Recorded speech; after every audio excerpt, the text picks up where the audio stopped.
Siemanko, w kolejnym vlogu, w kolejnym dniu z pięknej Tajlandii, z Phuket. Wczoraj na treningu znowu dostałem mocnego strzała, mam znowu złamany nos, ale to już mniejsza z tym.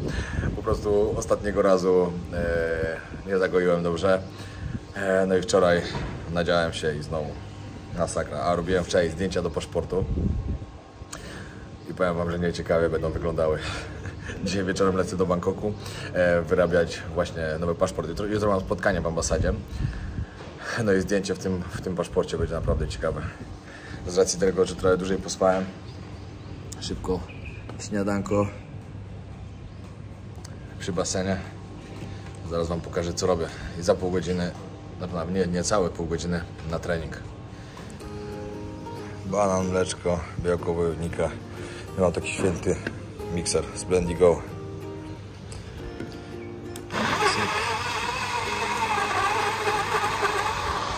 Zarąbisty jest. Przenośny. Można zrobić sobie wszystko w nim. Szejki, odżywkę. Ja głównie będę używał do szejków owocowych, do odżywki białkowej na treningu. O, wiatr zawiał, spadło mleko. Startujemy z kolejnym obozem. Znaczy obóz już trwa, ale dopiero dzisiaj będziemy nagrywać pierwszy odcinek i jeszcze nie wiadomo, jak się uda dokładnie, ze względu na to, że wczoraj ekipa pojechała sobie na Patong, a Patong zawsze się kończy tak samo. Patong się kończy, jak się kończy, i o 6 rano, znaczy o 4 rano jeszcze tam jacyś wracali, także nie wiadomo, jak to dzisiaj będzie, ale pokażemy wam tak, jak jest. Mamy grupę ogólnie 30 czy 35 osób jest w sumie, 35 osób w sumie. Także kolejny sukces na kolejnym obozie. No i co? I robimy zapisy już na kolejny, na marcowy. Od dzisiaj można już spłacać. Tak, z tym, że marcowy będzie na Rawai, nie będzie tutaj. Tutaj prawdopodobnie wrócimy w kwietniu, a tam będzie na Rawai typowy Muay Thai, na salce Muay Thai, że 2 razy dziennie, typowo tak, wiecie, zajazd. Tam, gdzie był pierwszy obóz. W ogóle wychodzi nowa kolekcja podróże wojownika związana z Tajlandią właśnie. Taki będzie tank top. Jeszcze będą rashguardy, spodenki do Muay Thai. Super wyszło. I tym razem na obozie mamy biało-czerwone koszulki. Nie jest źle. A tu jeszcze dopiero początek, także jeszcze dojdzie parę osób pewnie. Bardzo dobrze. Jest prawie cała ekipa.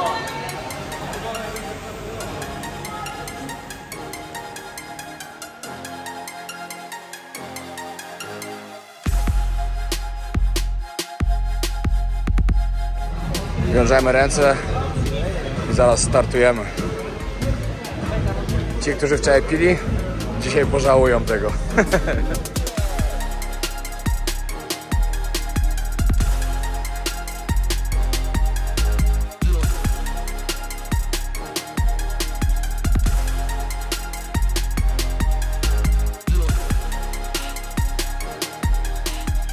wam, że jestem tak zadowolony z tego, jak te obozy nasze na Muay Camp super idą.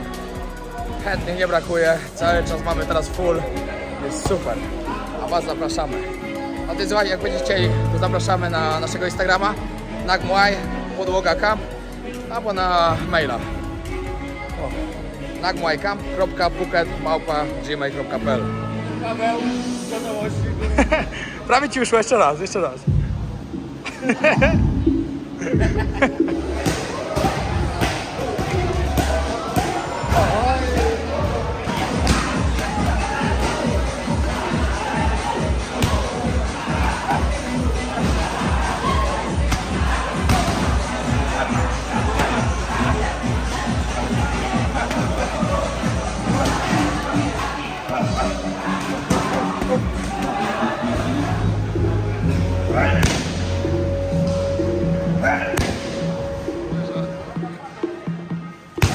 Paweł prawdziwy taj. A wyłapuje napięte. Cyk. Cyk.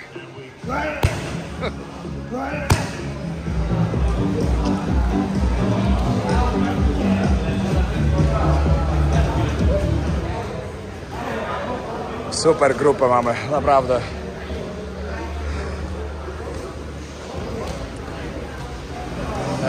Obrona, przełapujemy.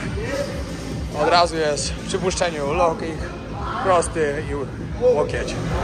Dzisiaj trzeba przyznać, wielu chłopaków ma ciężką przeprawę, ale dają radę. I dziewczyny też przyjeżdżają, także pamiętajcie, jaka dziewczyna jest chętna, niech przyjeżdża zrobić trening z Pawłem, co nie Paweł? Widzieliście to? Widzieliście tu? Ale leci, ale leci. Kolejna. Lewy, przechwytujecie kopnięcie i jest od razu lewy sierp, góra albo dół, jak wolicie. I wycięcie. Cyk. Idealnie. W ogóle nie wiem, czy widzieliście, że salka się rozbudowała. Kolejna część jest nowa. Teraz wchodzi już dużo więcej osób. Także grupy można jeszcze zwiększać. Chociaż my nie będziemy robić więcej niż 30 chłopaków, którzy się zapisują, dziewczyn. Plus my, 35 osób praktycznie wystarcza. Trenerów jest 15, czasem 17. Także na 2 osoby przypada jeden trener. Jest bardzo, bardzo dobre. Najlepsze jest jeszcze to, tutaj wiecie, dorobili całą tą część, ring przenieśli tutaj, tutaj robią kolejną część i tam z tyłu, nie wiem czy będzie widać, tak, widać, same belki na razie są, tam będą jeszcze 2 salki, będzie jeszcze salka do boksu, plus będzie na górze salka jeszcze do jiu-jitsu, do jogi. No powiem wam, że tak się rozrasta ta szkoła, że fabryka wojowników. Dodatkowo pamiętajcie, jak ktoś przyjeżdża tutaj też poza tym terminem, co mamy obozy, będziecie chcieli zapisać na ten, to odzywajcie się do mnie albo do mojego brata. Też tutaj mamy z nimi fajny układ, pomagamy w zapisach, oni nam zawsze coś tam odpalają, z tego parę groszy.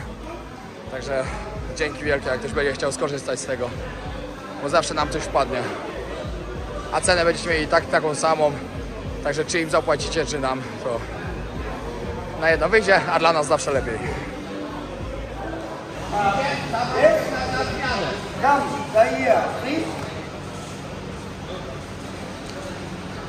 I pyk. Piękne wycięcie. Dawać chłopaki, dawać. Nie w tą stronę, nie w tą stronę.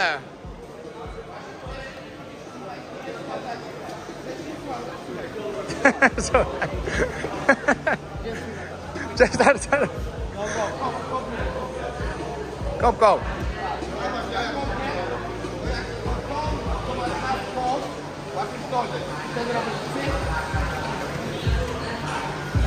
On się ma przewrócić przez twoją nogę praktycznie. Pamiętajcie, będziemy wszystko tłumaczyć, dopóki nie zrobią dobrze. Przyjechali się nauczyć, to się mają uczyć. Jak Przemek grupa? Elegancko, jak zawsze. A jak zawsze. Też tak myślę. Ponad 30 osób. Z obozu na obóz.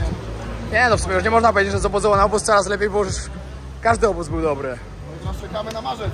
12 tak. marzec, 12-26. Tak, dokładnie. Tam gdzie był pierwszy obóz, jak ktoś będzie chciał zobaczyć, zobaczcie filmiki z pierwszego obozu, na tej salce będziemy to mieli. Hotel z basenem, wyżywienie 3 razy dziennie. Tak, musicie dolecieć na miejsce. Tutaj teraz clinch. Pamiętajcie, w tajskim boksie clinch jest bardzo, bardzo istotny. Paweł tu pokazuje chłopakom. Chłopaki bardziej z MMA, także podstawy clinchu z tajskiego boksu się na pewno przydadzą też.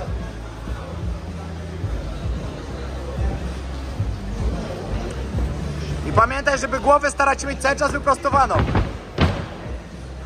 Na koniec rozciąganko. Później popołudniowy trening, to już jak to woli, albo tajski boks, albo zapasy dzisiaj akurat, bo dzisiaj czwartek, albo jiu-jitsu wieczorem, albo jakiś crossfit. Macie do wyboru, co chcecie. Zakończenie treningu. Podziękowania trenerom. Nasza ekipa. Kozak ekipa. Już po treningu, po obiedzie. Teraz trzeba jechać kupić jakieś owocki. Blender z Blendy Go. W ogóle na dole macie link. Możecie sobie kupić go ze zniżką. Powiem wam, że naprawdę jestem zadowolony, bo go można wszędzie nosić, jest leciutki. Wszędzie go można brać ze sobą. Właśnie jadę kupić owoce, zrobić sobie szejka świeżego. No i na hasło Wojownik 20 macie zniżkę, także Wam polecam bardzo. Myślę, że na pewno warto. Bardzo podręczne. Na naładowanej baterii możecie 20 razy zrobić sobie shake'a, także petarda. Wybraliśmy najlepsze miejsce, żeby kupić owoce do shake'ów. Pick up. Can you open? Can you take it? Po treningu relaksik przy basenie. Kolegi akurat jesteśmy. No i co? Trzeba sobie zrobić shake'a też z użyciem Blendigo. Na pewno będę często teraz używał tego, bo fajnie wygodny jest.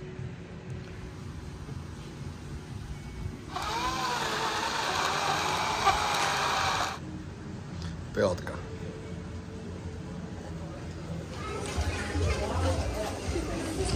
Piękne Lazy Coconut. Uwielbiam to miejsce. Dojechałem właśnie na lotnisko. Powiem Wam, że teraz ceny taksówek z lotniska to jest po prostu jakiś kosmos. Serio. Podliczają sobie raz więcej niż było. Także dużo bardziej opłaciło mi się wynająć sobie skuterek na jeden dzień, zostawić go na lotnisku. No właśnie, to jest też fajna możliwość. Jak będziecie mieli jakiś krajowy lot, nawet międzynarodowy to bez sensu zostawiać tutaj, ale krajowy lot, na przykład 1 czy 2 dni będziecie musieli gdzieś lecieć, jest parking dla skuterków za darmo, zostawia się, nie ma problemu. Zostawiałem już naprawdę dziesiątki razy, zawsze był. Zresztą ja tu w ogóle nie słyszałem, że kiedykolwiek komuś skuter ukradli. No, nigdy. No, w Bangkoku będę dopiero na 22:30. Jeszcze mam parę misji do zrobienia, a jutro 9:30 ambasada. Miejmy nadzieję, że pójdzie wszystko gładko i nie będą robili żadnych problemów. No nie dość, że mój samolot był mega późno, to jeszcze teraz powiedzieli, że jest opóźniony 40 minut. A na lotnisku jest tak lodowato, że sobie na to nie wyobrażacie. Ja nie wiem, jak oni w ogóle mogą tak klimatyzację podkręcać. Po co to... Ła! się wywalił. I po co to komu potrzebne w ogóle? No i siemanko, w piątek rano z Bangkoku. Ludzie jedzą na street foodzie. Chłopak już jest zmęczony jeszcze po wczoraj. Thank you. No, a ja muszę iść ogarnąć transport i jadę do ambasady. Jak mnie po prostu denerwują ci taksówkarze już tutaj. Będziecie przyjeżdżać, pamiętajcie, ściągajcie od razu Bolta albo Graba. Grab jest troszkę droższy, Bolt jest najtańszy tutaj w Bangkoku. Jak będziecie na przykład na Phuket, no to InDrive aplikacja jest najtańsza. Ściągajcie apkę i jeździcie z aplikacji. Macie ustaloną cenę z góry, bo po prostu oni tak zaczęli teraz oszukiwać, że też po pierwsze, pierwsze 10 taksówek to w ogóle mnie nie chciało zabrać. Mówili cenę z kosmosu. Normalna cena za taką trasę, jak ja jechałem, to nawet nie całe 100 batów powinno być. Dobra, dałem 150, mówię ok. Dojeżdżam na miejsce, on mówi 200. Ja wygadaliśmy 150. A mówię, ale korki były i długo jechaliśmy. Ja mówię, ale co mnie to obchodzi? Wy dobrze wiedzieli, że są korki. On mówi, dobra, to 180. Ja mówię, dobra, daj 180, ale pamiętaj, karma wróci za oszustwo, że mnie oszukałeś. Masakra. A nie miałem czasu się z nim kłócić, bo za minutę mam wizytę w ambasadzie i musiałem szybko iść, żeby zdążyć. Jest wejście. Normalnie nie mogłem znaleźć. Na szczęście jakiegoś chłopaka z Polski spotkałem i mi powiedział, i to gdzieś tu podobno. Gdzieś tu trzeba szukać. Może akurat komuś z Was pomogę też przy kolejnym razie, jak będzie tutaj, żeby to znaleźć. No, tylko teraz gdzie?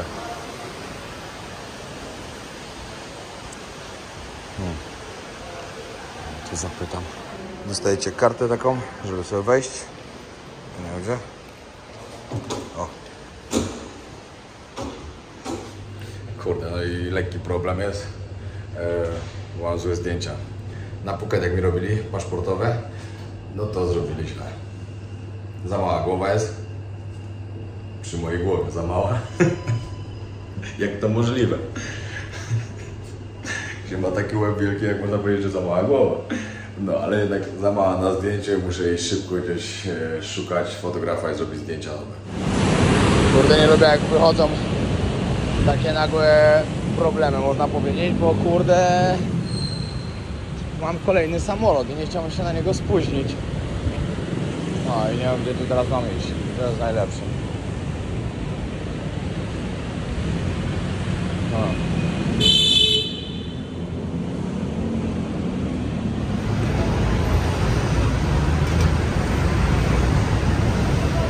To jest obraz ulic Bangkoku. Korki i street food.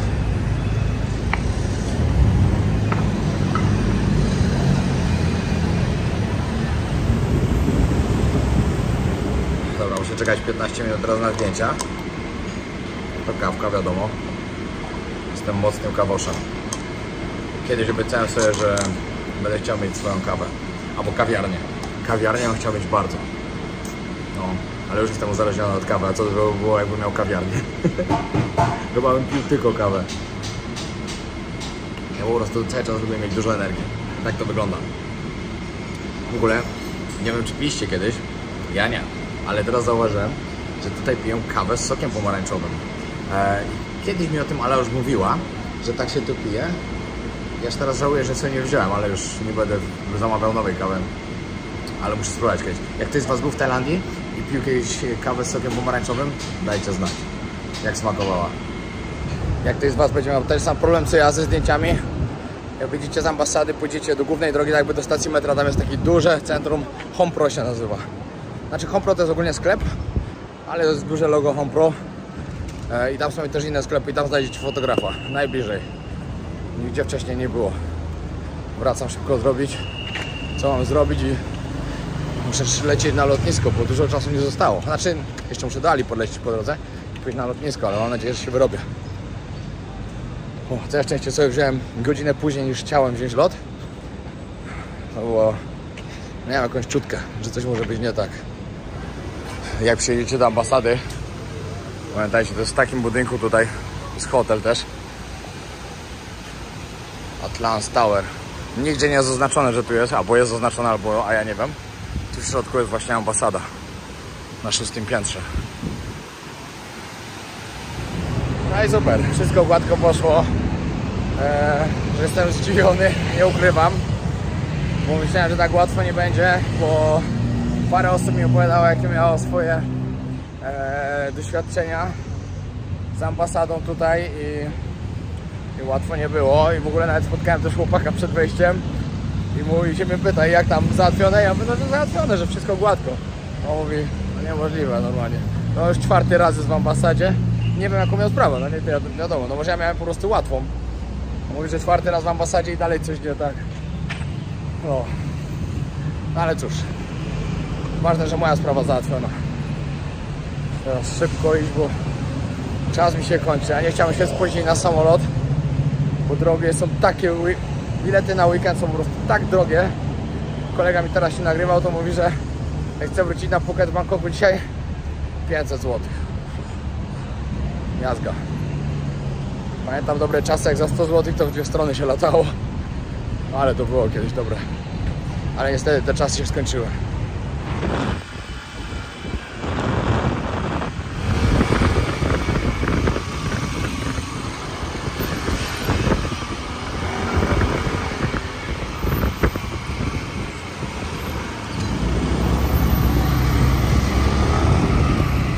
W ogóle wam nie powiedziałem, ile zapłaciłem za paszport.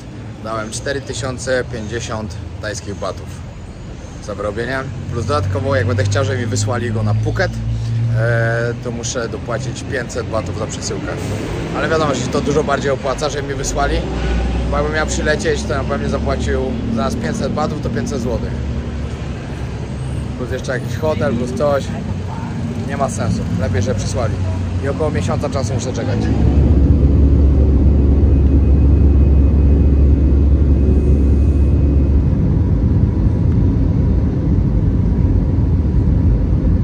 Jestem już na Phuket z powrotem i jadę właśnie na Patong, żeby powiedzieć wam o paru rzeczach, których nigdy nie róbcie, jak przyjeżdżacie do Tajlandii, jak jesteście tutaj na miejscu. Myślę, że tym mogę pomóc paru osobom, uchronić je przed kłopotami. No, ale to za chwilę, najpierw muszę tam dojechać. Dobra, dzisiaj dalej potestuję mikrofon. Jedna z rzeczy, którą powinniście wiedzieć, czego nie robić w Tajlandii, a za co można iść do więzienia? Pieniądze. Na pieniądzach macie króla. Tutaj za obrazek króla można trafić do więzienia. Także jeśli ktokolwiek, jakiś policjant zauważyłby, że na przykład przetargałaś pieniądz, jakoś, nie wiem, podeptać, cokolwiek, po prostu coś, co mogłoby ich urazić, za to można iść do więzienia. A akurat karetka jedzie. Piękny zawód dzisiaj na Patong Beach. Czekam, aż się ściemni, idę na Bangle i tam Wam też parę rzeczy powiem. Ja akurat Cangguś na plaży. Jeszcze jedna sprawa też, które powinniście wiedzieć, bo wiele osób zadaje mi to pytanie. Bo dużo osób czyta o tym, że żeby tutaj jeździć skuterem, trzeba mieć prawo jazdy kategorii A międzynarodowe. Oczywiście jest to prawda, większość osób nie ma. Jakieś 95-6% ludzi, którzy tutaj przyjeżdżają, nie mają prawa jazdy, jeżdżą po prostu, bo każdy im wynajmie ten skuter. Nikogo przy wynajmie nie obchodzi, czy wy macie prawo jazdy, czy go nie macie. Ale za każdym razem, jak zatrzyma was policja, dostaniecie mandat 1000 tajskich batów, płacicie na miejscu i jedziecie dalej. Nie ma z tym problemu. Tu chodzi tylko o to, żeby wziąć pieniądze. Dodatkowo, jeśli chcecie się ustrzec od tego, powinniście wyrobić sobie prawo jazdy międzynarodowe. I jeśli nie macie kategorii A, wiele razy po prostu jest tak, że się zatrzymuje was policja, pokazujecie to papierowe prawo jazdy i jedziecie dalej. Czasem się zdarzą tacy, którzy każą otworzyć i sprawdzić i sprawdzą, czy macie kategorię A. Ale z tą A to tak naprawdę, wiecie, jeszcze można tutaj coś trochę przyściemniać na miejscu. Są różne pary sposobów takich, ale uwierzcie mi, że lepiej zamienić sobie po prostu żeby zamienić sobie to zwykłe prawo jazdy na międzynarodowe, bo się może tutaj przydać. Dodatkowo jest problem, jeśli będziecie mieli jakiś wypadek na skuterze, to pamiętajcie, że przeważnie będzie was to kosztowało dużo pieniędzy. Bo ubezpieczalnia nie pokryje kosztów, jeśli wy nie macie prawa jazdy kategorii A. Ale i tak wszyscy tutaj jeżdżą na skuterach bez prawka. Także jeśli nie przejmujecie się mandatami, której możecie przez cały okres nie dostać ani jednego lub dostawać codziennie, też tak może być, szczególnie jak mieszkacie na Patong, musicie wiedzieć o tym, że no jest taka możliwość. Także to już od was zależy, czy będziecie chcieli wynajmować skuter, czy nie. Z takim pięknym zawodem i ze spadochronem.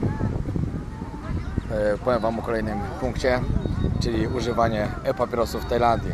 Jest to totalnie zabronione. Musicie o tym wiedzieć, że jak będziecie przyjeżdżać do Tajlandii, będziecie chcieli sobie wziąć swojego IQOS-a lub e-papierosa lub cokolwiek podobnego, nie bierzcie. Możecie mieć naprawdę duże kłopoty za to. Jeśli was złapią, dostaniecie karę pieniężną i to nie małą, bo można dostać nawet 10 lub 20 tysięcy tajskich batów kary. Ale kolejną rzeczą jest taką, że na miejscu możecie kupić bez problemu. W każdej dzielnicy turystycznej ludzie sprzedają te papierosy, chodzą sprzedawcy, którzy to po prostu handlują tym. W Bangkoku na każdej ulicy turystycznej to samo, można kupić, całe stoiska są. Oni dokładnie o tym wiedzą tutaj, że to jest sprzedawane, bo jest to po prostu oficjalnie tak jakby. Nawet w niektórych takich małych sklepikach można kupić, ale w prawie tajskim jest to zakazane. Jest wiele takich rzeczy w tajskim prawie, które nie mają sensu totalnie, które są zakazane, a są tutaj powszechnie i taką właśnie rzeczą jest e-papieros. Także żebyście wiedzieli, że możecie mieć przez to kłopoty. No, przed chwilą mówiłem o papierosach i tam idzie chłopak, który mi przed chwilą proponował, że kupicie papierosa. No, ale dzisiaj jeszcze więcej takich absurdów wam wymienię, także się nie przejmujcie.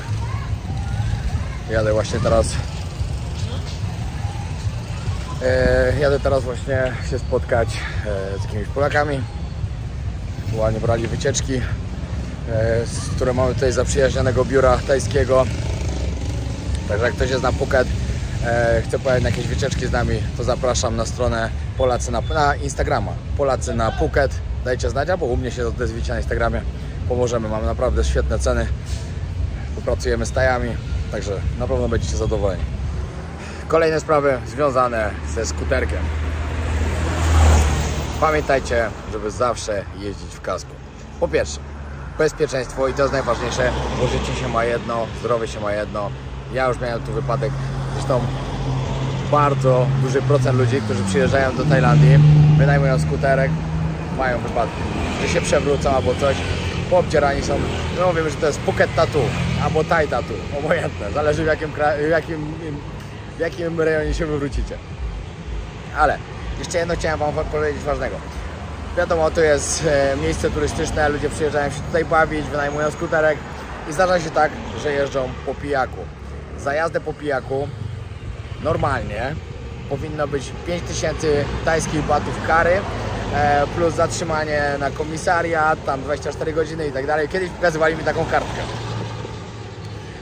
Ale normalnie jest tak, że płaci się 20 000 tajskich batów kary, czyli 2600 zł za to, że Was złapią po pijaku. Mają alkomaty. Czasem robią tak, że zatrzymują tylko, żeby dmuchnąć. Wyjdzie Wam alkohol, płacicie. Jeśli nie zapłacicie, macie kłopoty. Także i tak zapłacicie. Uwierzcie mi, że tutaj z policją się nie zaczyna. Nie ma naprawdę co szukać sobie w nich wrogów. No bo tu inaczej wygląda, naprawdę inaczej, także uważajcie naprawdę na to, co robicie. Nie jeździcie po pijaku i zawsze zakładajcie kask. Jestem właśnie na Patong Beach i przyjechałem na Bangla Road, żeby Wam pokazać coś. Bangla Road to jest chyba najbardziej znane miejsce na całym Phuket, na którym się dzieje oczywiście najwięcej, ale musicie pamiętać o tym, że jest to też miejsce, w którym można najwięcej stracić. I stracić pieniędzy, zdrowia i nawet wolność. Zaraz Wam wytłumaczę, o co chodzi. Przed czym musicie się tutaj uchronić. Jeden ze skamów, na które nie możecie się złapać, to właśnie chodzą z karteczkami ping-pong show. Pamiętajcie, jak już pójdziecie tam, dostajecie dwie różne opcje menu. Albo za 1000, oczywiście za piwko jedno, 1000 tajskich batów, gdzie stracicie na tym bardzo dużo, bo to jest 1000 za małe piwo. Albo możecie powiedzieć, że tyle nie dacie, że wiecie, że to kosztuje taniej i zapłacić 500. Taka podpowiedź dla Was. Dodatkowo, bardzo wiele z tych osób od razu podchodzi i robi tak. I proponują Wam dragi, które tak naprawdę albo nimi nie są i stracicie tylko pieniądze i to nie mało, bo oni to wykorzystują, że turyści są nieświadomi tego, albo będzie to podpucha policyjna i wtedy macie totalnie duże kłopoty.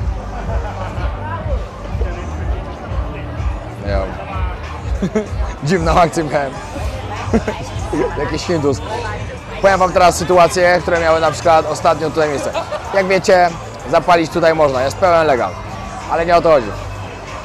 Jeden chłopak został złapany tutaj, miał przy sobie koks, gieta, musiał zapłacić 1 000 000 tajskich batów i to nie tak, że poszło do sądu, bo to nie poszło do sądu, jakby poszło do sądu, to by trafił na wiele lat do więzienia. I miał karę 1 000 000 batów, czyli to jest 130 000 złotych za to, że chłopak się chciał zabawić. I jeszcze druga sytuacja była teraz niedawno znowu tutaj poruszana.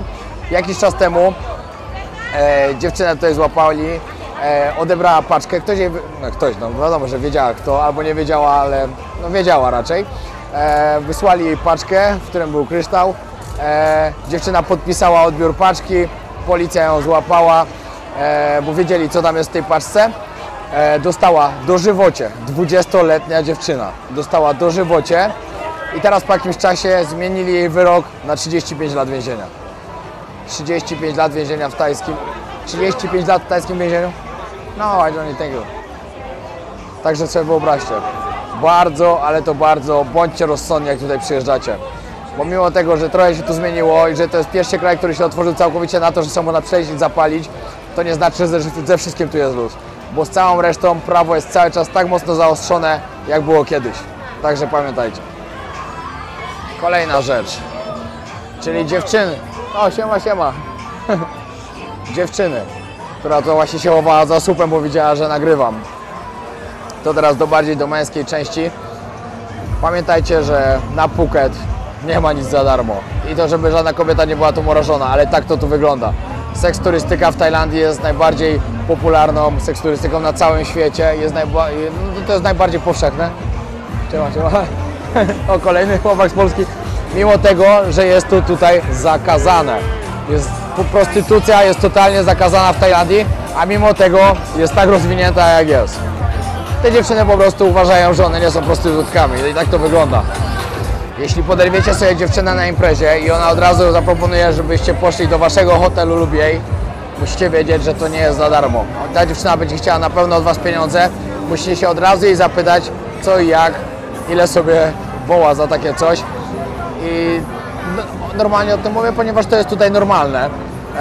Także ostrzegam, że nic nie będzie. Jeśli później w hotelu ktoś na przykład nie będzie chciał zapłacić, dziewczyna dzwoni na policję, a jak policja przyjedzie, będziecie mieli naprawdę bardzo duże problemy też. Bo wiadomo, że oni staną po stronie Tajki, a nie po waszej. Nikogo nie będzie obchodziło to, że ona wam wcześniej tego nie powiedziała. I dodatkowo, na co musicie uważać?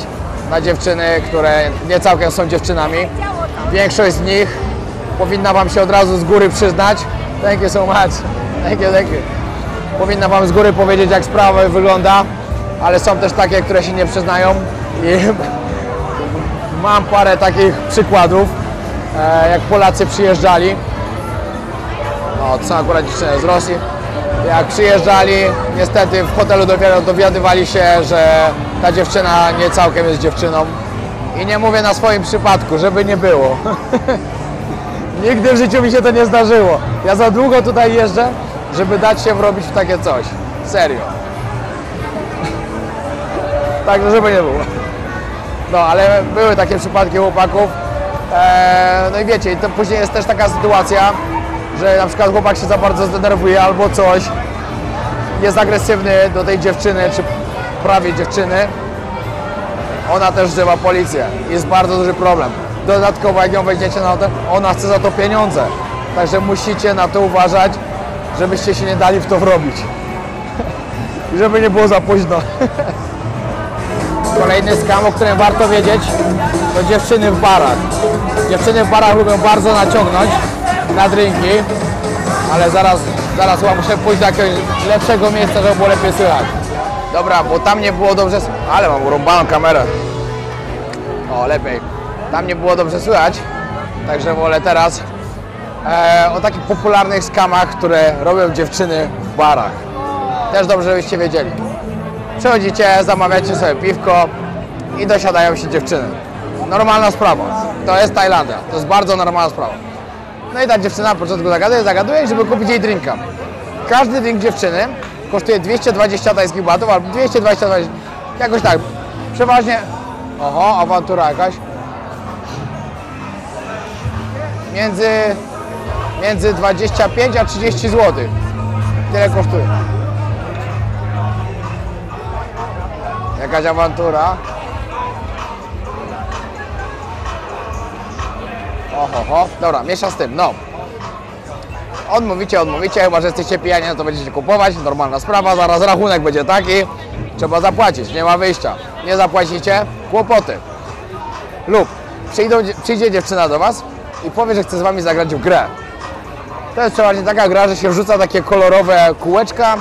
Jak się zrobi linię 4 albo 5, to wtedy wygrany stawia drinka. Jeśli dziewczyna przegra, dziewczyna stawia wam. Jeśli wy przegracie, wy stawiacie dziewczynie. Tylko powiem tak, te dziewczyny nigdy nie przegrywają. One to grają codziennie po 100 razy, one są w tym mistrzyniami. Raz tylko kiedyś mi się udało wygrać, przez przypadek, bo się zagapiła. Nie wygracie, uwierzcie mi. I tak samo, zagracie raz, drugi, trzeci, czwarty. Będziecie musieli kupić 4 drinki, ona tak naprawdę sobie pewnie weźmie tylko jednego, ale wy będziecie musieli zapłacić za 4. I tak dziewczyny tutaj naciągają. Co tu się dzieje?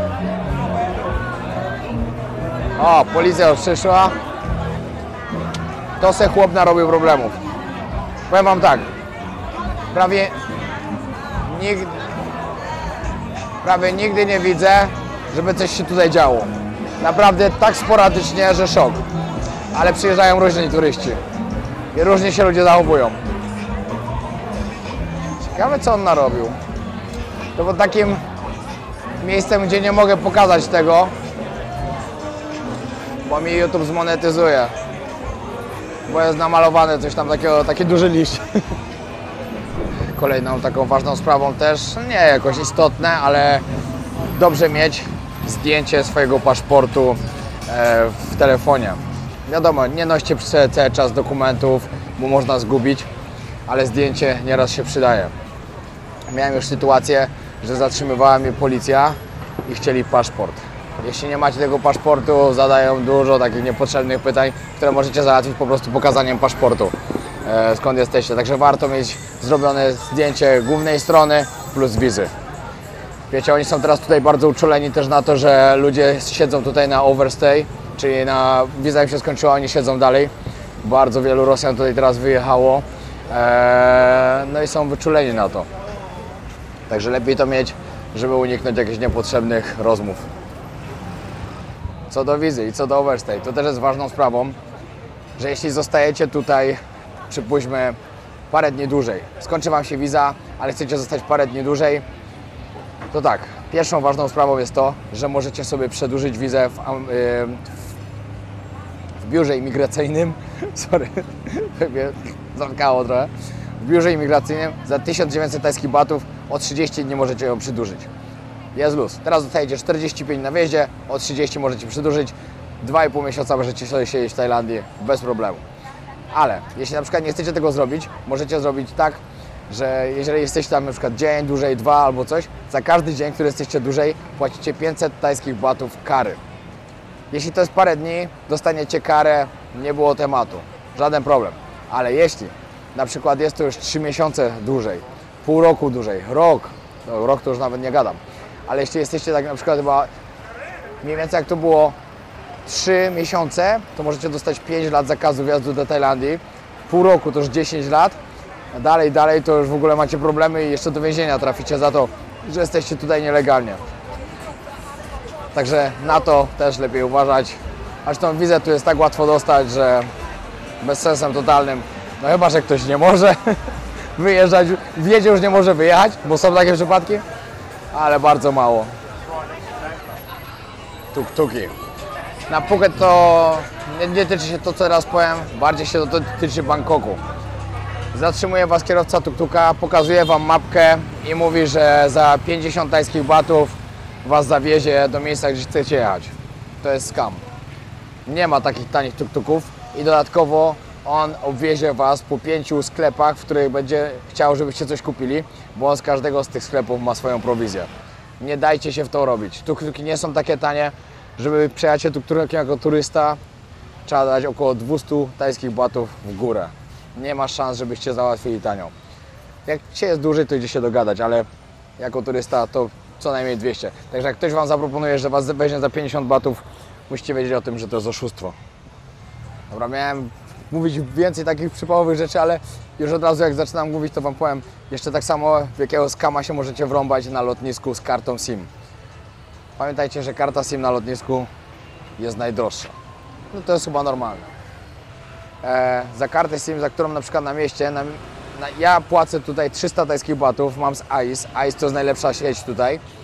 300 batów, nielimitowany internet na cały miesiąc. Na lotnisku zapłacicie na przykład za to samo 1200 tajskich batów. To jest naprawdę bardzo, bardzo duża różnica. Bo zamiast zapłacić 40, zapłacicie 150 czy 160 prawie, jakoś tak. Także jest totalnie bez sensu. Musicie na to uważać. Jutro o 7 rano musimy wstać, jedziemy, znaczy o 7 już wyjeżdżamy. O 6 jutro pobudka. Mamy wycieczkę na Phi Phi. Ekipa będzie zadowolona. Phi Phi jest świetne. I akurat jutro jedziemy tak, że ja się nie zajmuję ekipą. Paweł chyba nie jedzie. Przemek nawet nie wiem, czy jedzie.